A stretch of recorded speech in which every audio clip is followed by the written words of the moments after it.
Hello, and welcome to How Do You Keep Well, the podcast where we unlock the secret to amazing you, mind, body, and soul. I'm Dr. Jaiye. I'm your host. I'm your cheerleader. I'm your guide as we navigate the fascinating world of women's health and well-being in this season of this podcast. Now, if you're ready to laugh, if you're ready to learn, and if you're ready to take charge of your health, you've come to the right place. And my mission here is simple.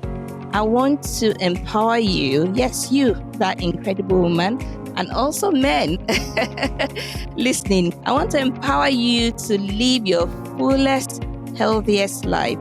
And I strongly believe that when women thrive, entire communities thrive.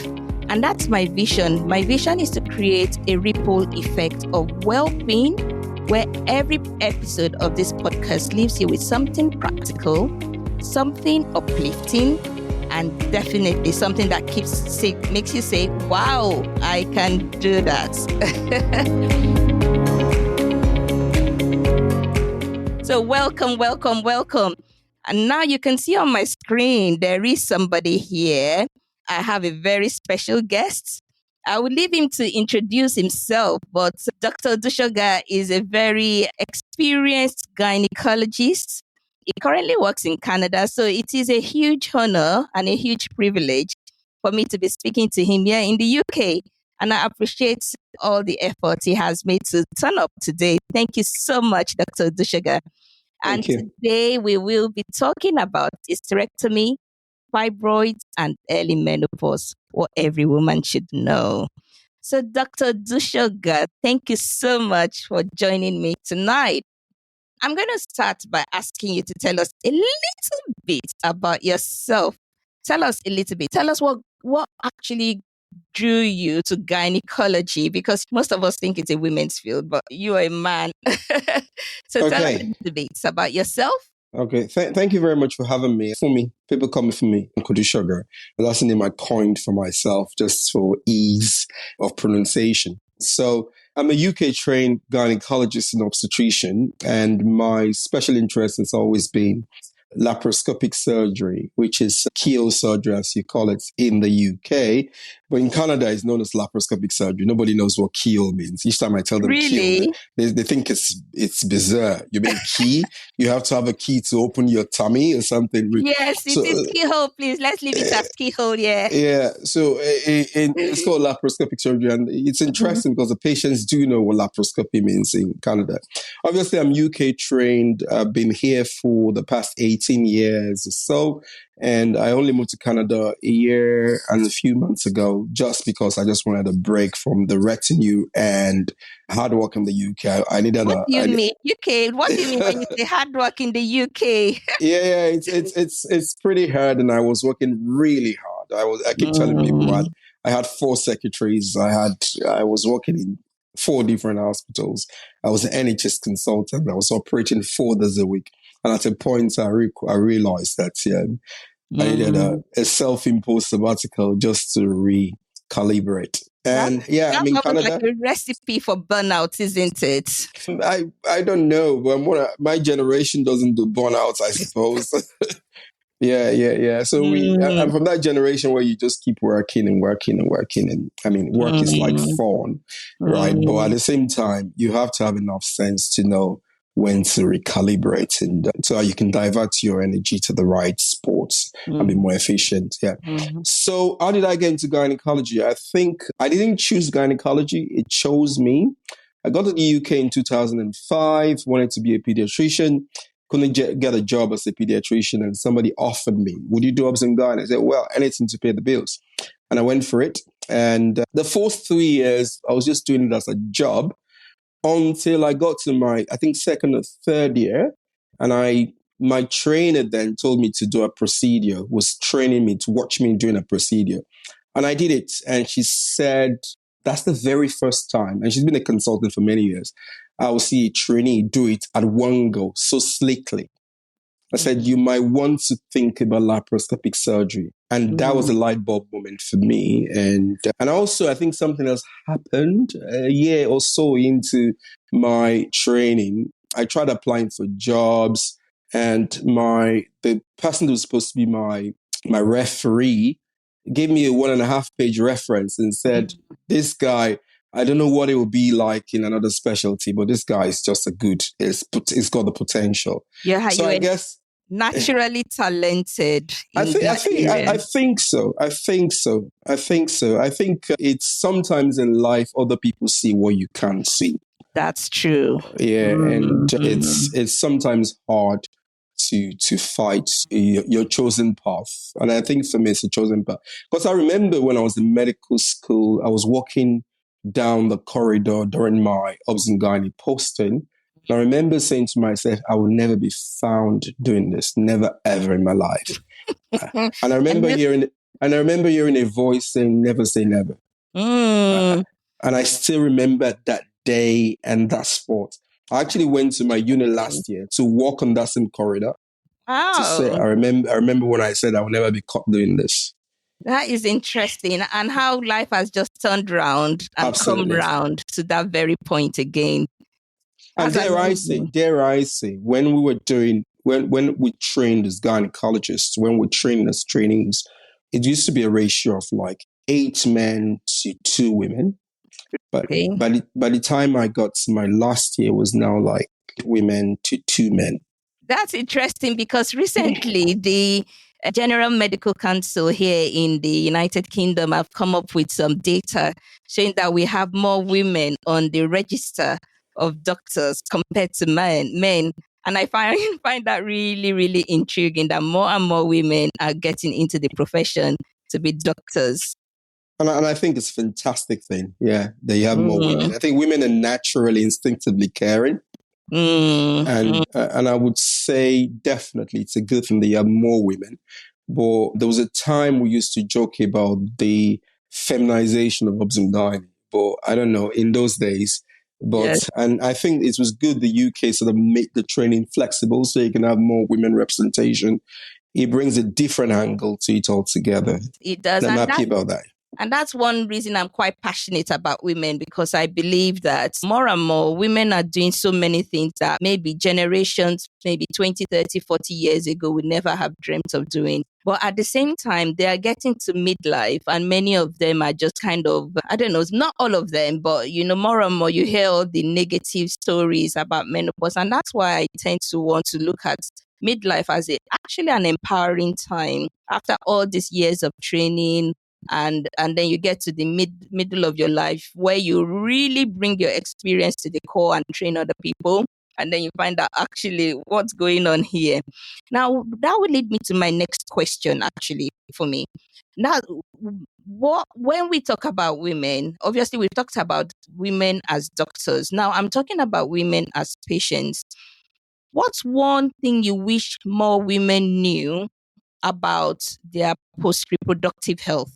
And when I say post-reproductive health, that is their health after they've given birth to babies, after they've given birth to children, and their children are probably teenagers or whatever, and they're right in the middle of life. What's one thing you wish women knew about their post-reproductive health?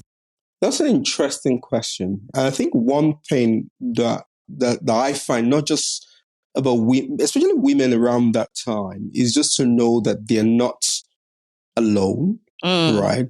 It's not, whatever they're going through is not peculiar to them. And they're not mad, because many of them come to you and say, I think I'm running mad. Even things like prolapse. Some literature do say if you've gone through the birth process, about 60% of women that have prolapse don't even know they've got prolapse. That's true. Yeah, there's only some that are symptomatic that come. So when you see women with prolapse, they come really shrouded with fear, and you have to sort of allay their fears that you're not alone. And I mean, there's a quote that says "Mystery loves company," but that's not what we're saying. But the fact that you're not alone, you're not the only one going through, you're not berserk, sort of gives them a little bit of confidence that look, and also to know that they're more often than not, there are solutions to every problem. Every concern you have. Now, your concern might take a touches journey. It might be a journey until we get to the point where we can manage it. Yeah. But there is light at the end of the tunnel. There's definitely light at the end of the tunnel. There is light. I see women coming many years after suffering. Sometimes because around that time in your life, maybe you're top of your career, a lot of people depend on you, your teenagers depend on your husband sometimes actually has become a child now, is going to midlife crisis. So carrying responsibilities, let's leave it as well. Absolutely. And around that time, women tend to sort of neglect themselves. They put themselves at the back of the queue. So it's just to say, think about yourself. If you're healthy, your community becomes pretty healthy as well. So it's just say you're not alone. There's light at the end of the tunnel. Most conditions have a solution. Absolutely. But the problem is that when some women come to discuss their problems or some of them feel dismissed. And I have a lady I work with who assists me when I'm doing kind of procedures like prolapse, when I'm putting pessaries in. And she was telling me about her story as a younger woman. She's retired now. She's a retired nurse, but she assists me with my procedures. And she said, even as a younger woman, she found it really difficult to talk to doctors about her gynae problems, and she just suffered in silence for so long. But the other issue is that sometimes some women feel like they are dismissed when they are talking about it. What do you think? How can women have better conversations and advocate for themselves generally when they come to see a doctor? I would say, thank you for that. That's a very important question. And I see a lot of women saying that they've been trying to talk to doctors about this, or doctors have they've spoken with other doctors in the past and they felt dismissed. And you can't sort of run away from the fact that that's definitely true. I think one has got to do with going back to doctors. Doctors have to get retrained and be more cognizant of the fact that that's what our clients are saying. And they can't be wrong because they are clients, their customers always come first. What I would say, what I think really helps is that when you go in for your consultation, before you see the doctor, be prepared. Right? Most doctors, there's so much brevity in the time they're going to see you and they're under pressure. I remember when I used to do my clinic here, as soon as I left my clinic, I was dashing straight to theater. So time is really precious. Pressure, yeah. So if you write down your question, right, and we used to do that in the past where you gave the doctor saw your question before you got into the room, that helps. But more importantly, if you go into the consultation with an advocate, it makes a lot of sense. It makes a lot of difference. So if you advocate, sometimes your advocate might be your husband, and sometimes your advocate might be your mom or your friend. So what happens is that when people come into the consultation room, most times, more often than not, the doctors actually addressed their concern, but because they shrouded, there's a psychological, what do you call it? Atmosphere that doesn't make you absorb all the doctor is saying. So a lot of times patient might complain. I told him this, he never mentioned anything about it. But you look at the doctor's notes and he's actually mentioned it. But he might have used medical jargons. It might have been too fast. And people don't like saying, I don't understand what you're saying. That's true. Because it makes them feel, maybe they feel they don't want to feel stupid, basically. That's true. So, but if you have an advocate, there's sometimes they will say, doctor, I don't think she understands what you're saying. Sometimes the advocate writes for you. Yes. And I think it's a bipartisan, what do you call it, approach. There must be a bipartisan approach from the medical side and the patient side. You come in prepared, but come with an advocate. Some of the things you missed, your friend or your mom or your husband would remember. And as doctors, we've got to make sure that our patients do understand. And I take the pains to ask my patient, do you really understand? Can I go over it again? That's so important. The UK has done something really, I think it was last 3 years, where there was a change in the way, I think the GMC advised that rather than writing people's GPs, that's true. You write the patient.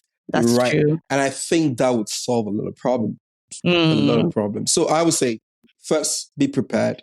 Yeah. 2, get an advocate. Yeah. Probably the third thing, right, which I it's my style when I consult, when I see my patients, my women, I do ask them, what's the number one thing you want me to solve today?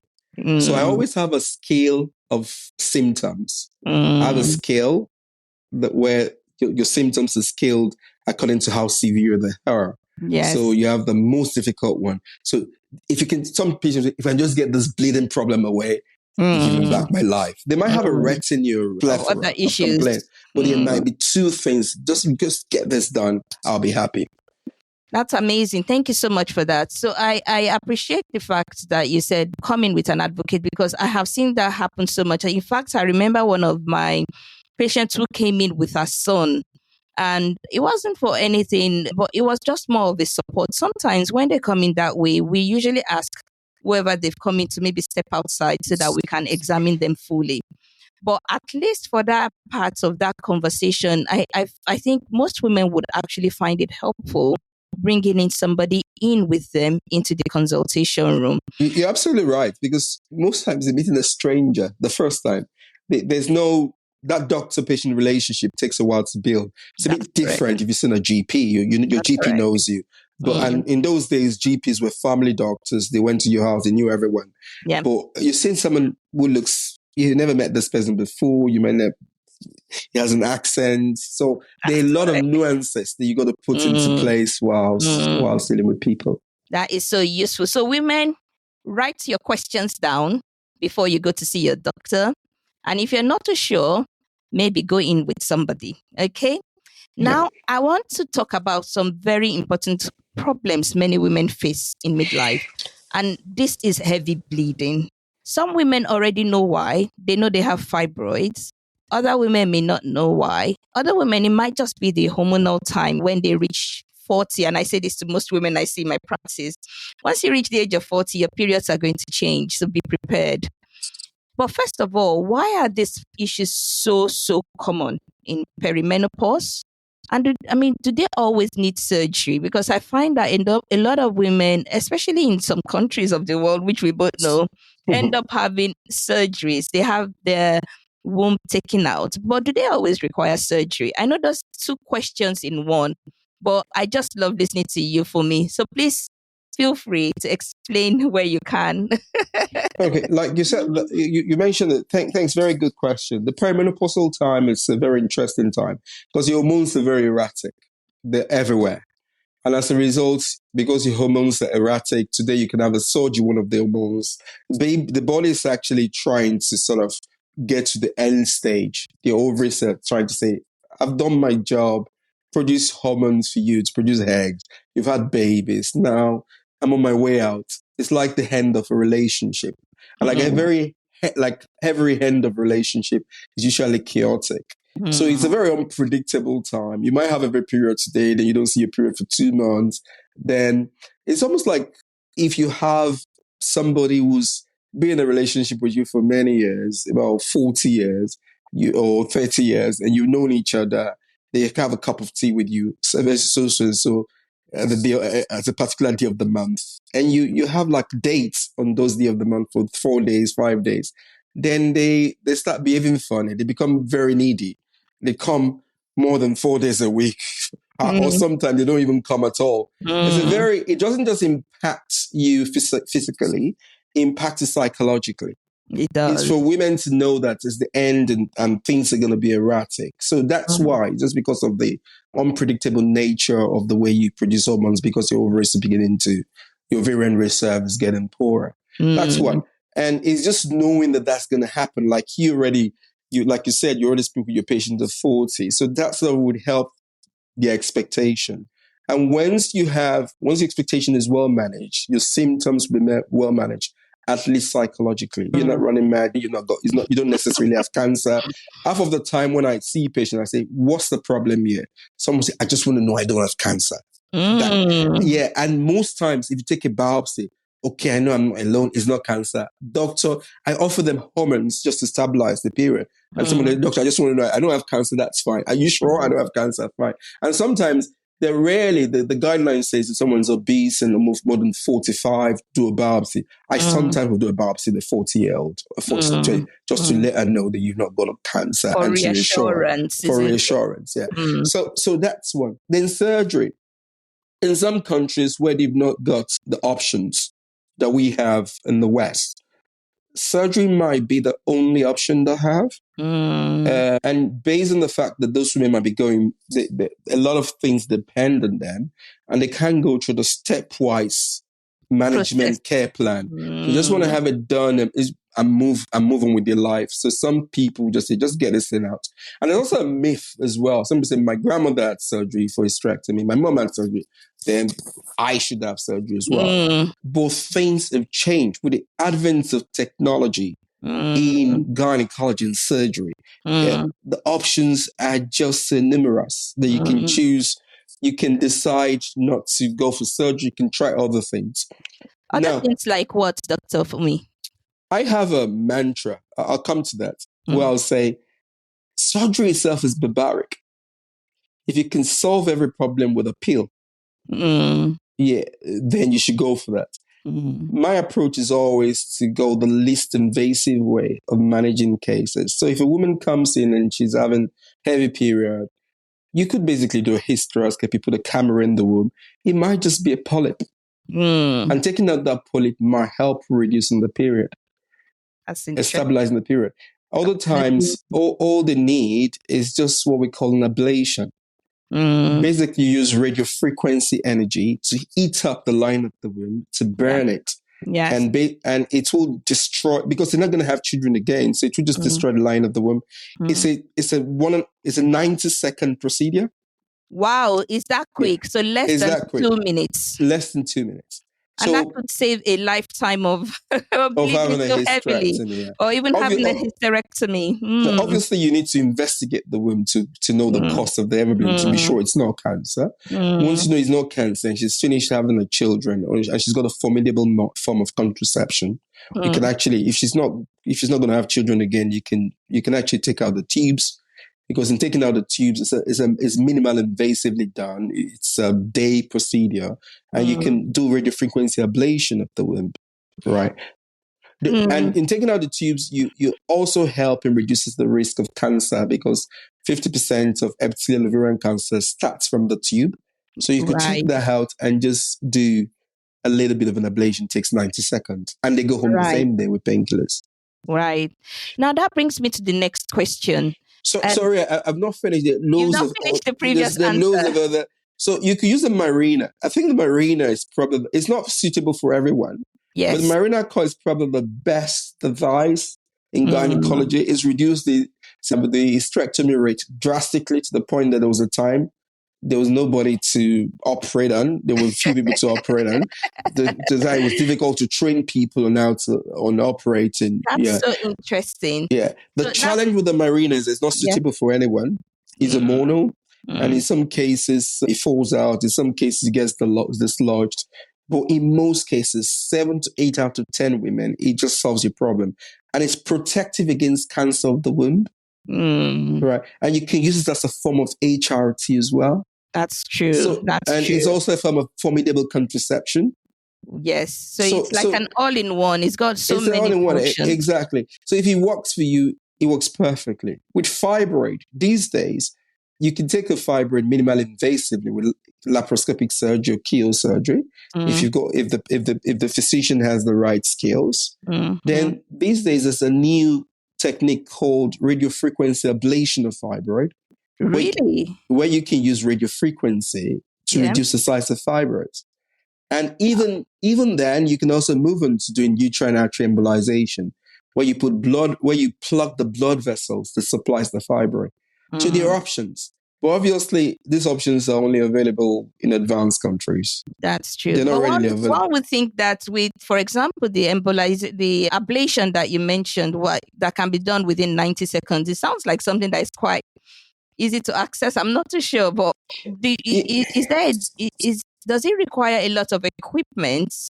Or is it because it's expensive? I'm not too sure. Why would that be difficult for people to access in other countries?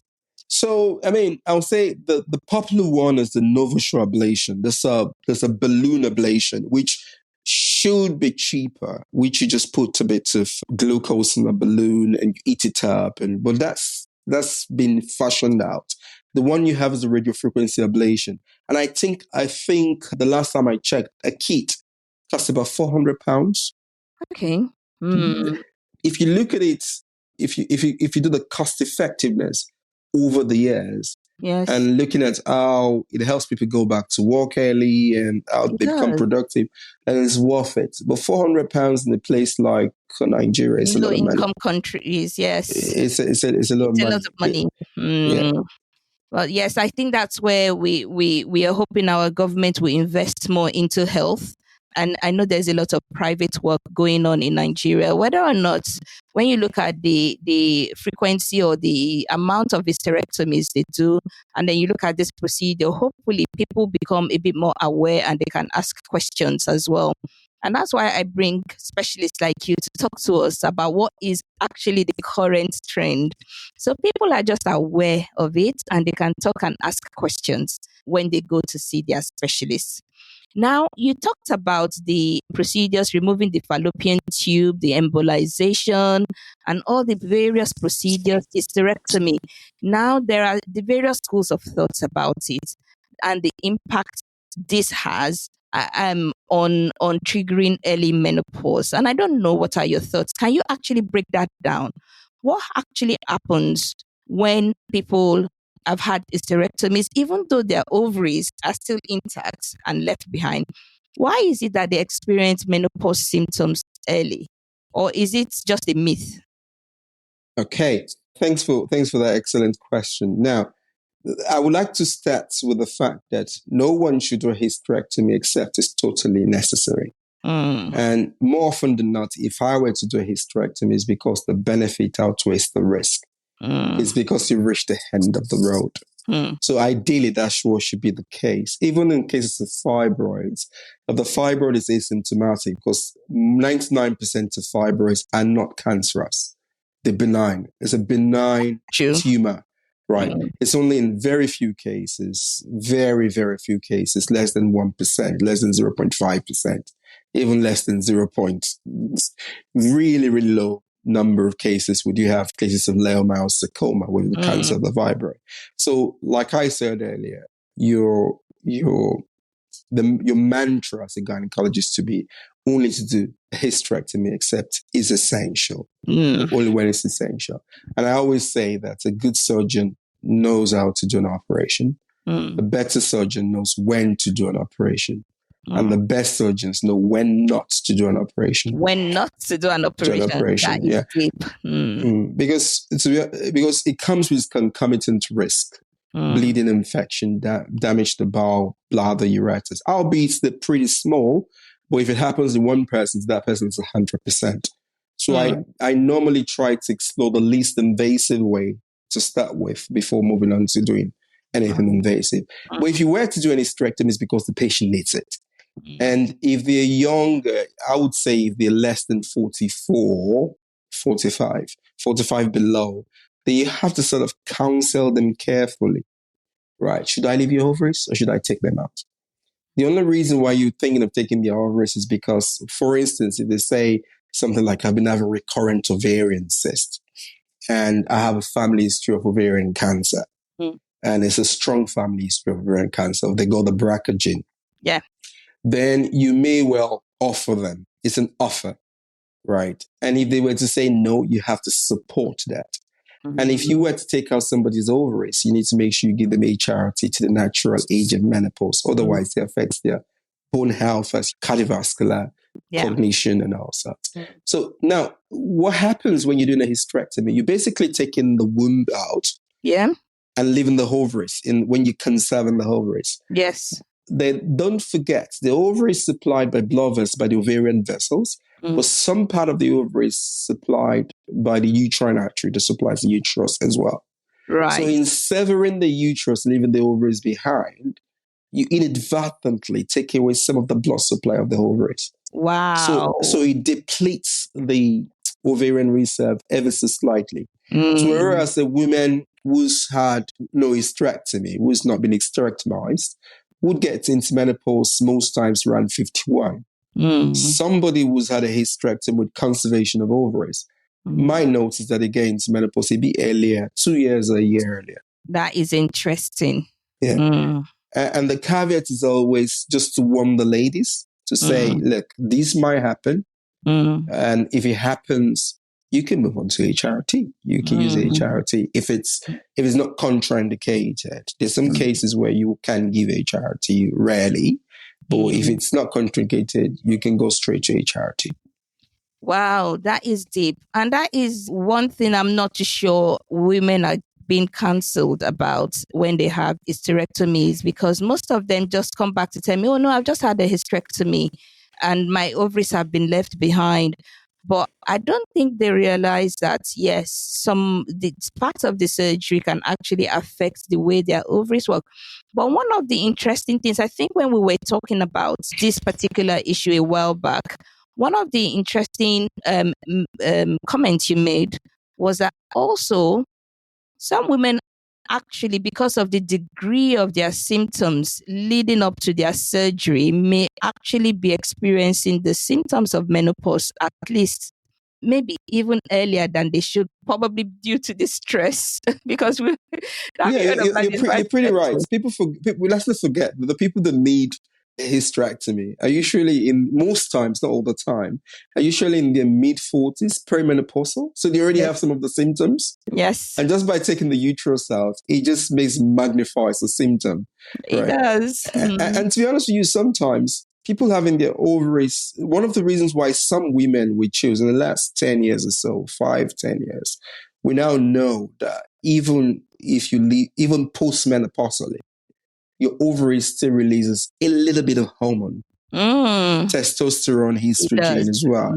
And in some women, even though they've gone through menopause, when you take out their ovaries, they might be feeling a symptom of menopause prior to that, but it becomes more pronounced. Now, I've heard of women complain that I've never been the same since you took out my ovaries, despite the fact that they were menopausal when you did it.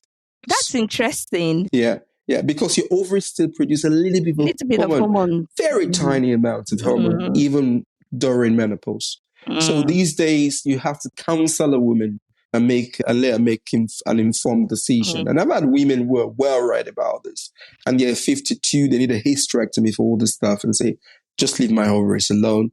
You always counsel them to take out the tubes, because in taking out your fallopian tube, you're reducing the risk of ovarian cancer. Now, why gynecologists seem to push, they don't push, but offer ovarian removal, especially for people who are closer to menopause, because ovarian cancer is a horrible disease. It is. And more often than not, when you pick it up, by the time you have a symptom, you're already in stage 3.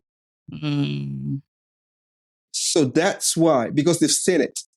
That's why they say, do you want us to take out your ovaries? Because they know that when they take that out, they reduce your risk of ovarian cancer ever so drastically. But obviously, and there's no formidable screening for ovarian cancer. Yes, I know, at least in my practice, women often present late. I remember one of my most recent patient, I got diagnosed with ovarian cancer. She had a really severe abdominal swelling, and she just thought it was just part of menopause, that, well, she was getting increased circumference like all women do, the apple appearance. And I think it was one other minor symptom that she had that she came to me for. And I thought, you know what, there's something not quite right with this abdomen. And that was how we got her tested. And like I said, ovarian cancer is it's a horrible, horrible illness. And women, and that's where I find it's really worrying sometimes, that everything is just put down to menopause. There are so many women with different symptoms that I feel sometimes needs properly to be investigated. But most women come to me saying, no, I think I'm going through menopause. And it takes a lot of educating to say, look, I agree you're going through menopause. So it's useful to make sure that there isn't anything else. No doubt about it. I can still treat your menopause. Obviously, if you need some hormones, we can give you, but also there are other forms of treatment available.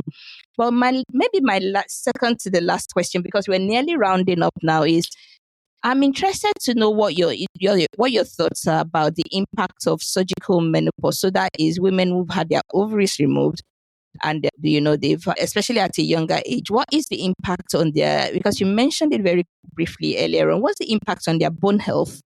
their brain health and their heart health? Any bit on any of It's adverse. Once you Mm. have your ovary removed in your premenopausal stage, usually in your 30s, you definitely need HRT, estrogen, till the natural age of menopause, because the symptoms of menopause are more stark in those women. They're not just stark alone, the risk of osteoporosis increases massively. The risk of even cardiovascular health, it does. You just have to go on HRT. And that's something there's some women that need to have it done for one reason or the other. But maybe you've got borderline ovarian cancer and the MDT cancer team have said it's better just to take everything out because we're not sure. Those women, after they've had a histology, if it's appropriate for them to have HRT, they need to go to an HRT. It affects every part of your body. You definitely, even the ones that some cases that are precancerous cells, you sometimes still have to put them on HRT. In some form of cancer, you actually need to weigh the risk of not putting them on HRT and the risk of the cancer coming back. And if the benefit outweighs the risk, you might try alternatives, but you might need to put them on estrogen alone HRT. Albeit, you got to send them to an MDT, specialized HRT clinic with the lowest dose of HRT. For instance, if somebody has cancer, definitely cervical cancer, vagina cancer, definitely you need to put them on HRT. But cancer of the ovaries, you've got to tailor them carefully. If it's early stage, they might be able to get away with estrogen alone, but you don't do that on your own. You speak with the oncologist, you speak with the multidisciplinary team, the HR menopause specialist team before you put them on it. So it's very essential. Anyone who's less than 51, if they have to be hysterectomized, so you have to have the ovaries taken out, definitely put them on HRT at least until the age of menopause. That's interesting. Well, women out there, you've heard from the experienced gynecologist. We are all here for you. But it's also important to ask questions. There are some things that, yes, some women naturally don't just like the idea of hormones being put in their body. But certain times you may have to look at what the evidence is, what the advantages and disadvantages, and hopefully you have a caring doctor who will listen to your concerns, who will give you space to ask your questions, and hopefully you can get the answers you need. Now, as we round up, thank you so much, Dr. Funmi. I really appreciate how you've broken things down very simply. And I do hope that if there are any questions, you'll be able to answer it for us. But I want you to give, if you were going to give one piece of advice to women who have had any kind of gynecological surgery, what would that be? I would say it's a very good question. You've already had surgery. I would say if you're suffering from the aftermath of surgery, they see light at the end of the tunnel. Don't just jettison it and say there's no solution. I'm going to live my life in regret forever. Go and ask for help. I think people should not be scared of asking for help. I think it's a strength to say, no, people might not be able to cure you, but they might be able to manage your symptoms to a point where you can live with it. Most times people will be fine after surgery. If your surgery is done, the best of surgeon you still have complications and things like that. But most people will be fine at the end of the surgery. And sometimes it also takes a while for people's body to heal. And different folks, different strokes. Some people heal faster, others heal slower. Yes. And more importantly, if you were going to do any surgery, if you can, try and make sure it's minimally invasively done, like laparoscopic surgery. It will not be possible in a lot of cases, in some cases, but more often than not, it's possible to do true keyhole surgery because your recovery time, your bleeding, your complications are just better. They just far, far better. So there's light at the end of the tunnel. Don't give up. Get an advocate. If you speak to a doctor, you're not happy, seek for opinion from someone else. Get empowered. It's your body. Right. Amazing stuff. And that's where I would like to end it today. Get empowered. It is your body. I think that is such such a big truth. And another word I would add is menopause is never the end. It's actually the beginning. I feel it's a very interesting stage where women need to come alive and begin to face other in a strong way the other aspects of life, perhaps that they've even ignored for a long time. So definitely get empowered. It's your body. Use your voice. Advocate for yourself. Advocate for others. Thank you so much, Dr. Bank Odusoga. I'm so Thanks for having me. grateful for your time. Thank you so much. I'm really definitely appreciative of the time you've taken to just explain some of these things so nicely to us. If any of our viewers wish to get in touch with you, is there any way you would like them to get in touch with you personally or through your social media handles, which I'll be happy to share?